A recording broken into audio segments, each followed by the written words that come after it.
On the 18th of June 2023, 5 divers dived 13,000 feet down to explore the Titanic in what's known as the Titanic submersible.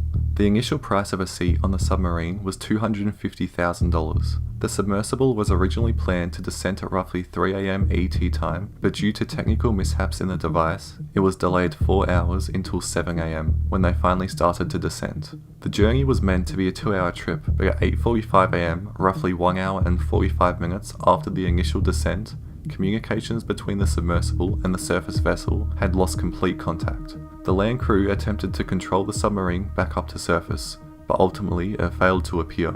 2 hours passed and absolutely nothing. Coast Guards receive reports about the scenario, and the entire day is spent preparing to search the area.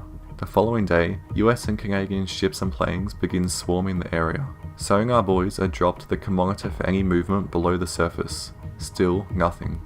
Tuesday, 2 days after the descent, France joins in with the search by deploying a ship called Atalante. It is equipped with a deep-sea diving vessel that will be able to carry passengers to locate the lost submarine. However, it wasn't expected to arrive until late Wednesday. Throughout their second day trapped under sea, sounds were heard by an aircraft. Reportedly, there was banging sounds in intervals of 30 minutes, which signal human life, as continuous knocking wouldn't be detected as human-like movement. Wednesday, 3 days after the descent. With the noises being detected from underwater, they have narrowed down the search area, but still nothing. Thursday at 5 AM ET time, the deadline of air left in the tank was running slim.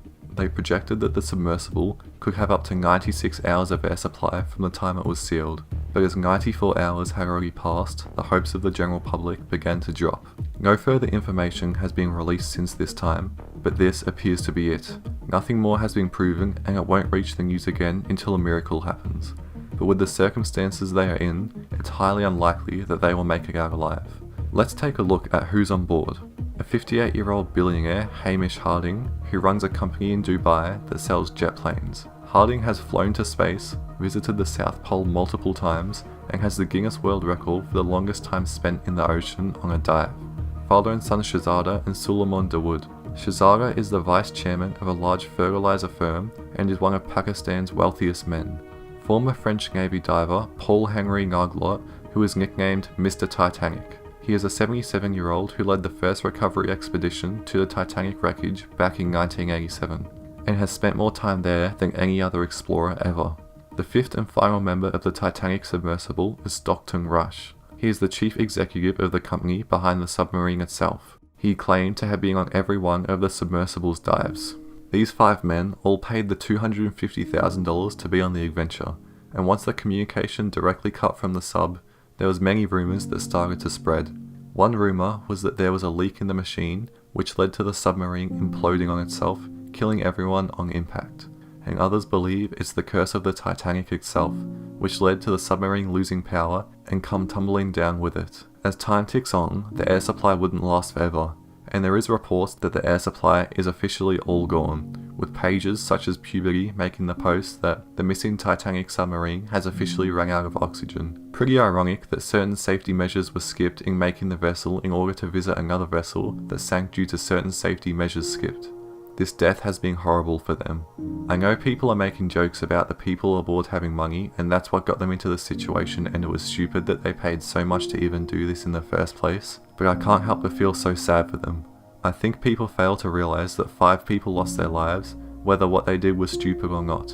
These people literally suffocated to death. They were starving for days, afraid in deep darkness, knowing that they were going to slowly run out of oxygen and die. They knew that they would never see their loved ones again in their final moments, and I can't imagine how sad and scared they were. My heart breaks for their families. Calm down with the jokes, please. There is a 19-year-old kid and his father on that submarine. I know both of them and their family personally and have for around 6 years. They are good people and don't deserve everyone making fun of them. Whilst there is little information left to cover, people couldn't help but notice that The Simpsons had predicted this event over 17 years ago. The episode Homer's Paternity Coot, which was released on January 8, 2006, shows off the submersibles and how excited they are to go underwater with them. Homer is looking for a treasure at the Titanic, and he ended up getting stuck at the bottom of the ocean, which is a possible scenario of what may have happened to the actual submersible. He begins to panic, and then we see the oxygen begins to run low. But what ultimately makes it seem like the Simpsons predicted this was the fact that Lenny and Kyle were up top trying to communicate with Homer.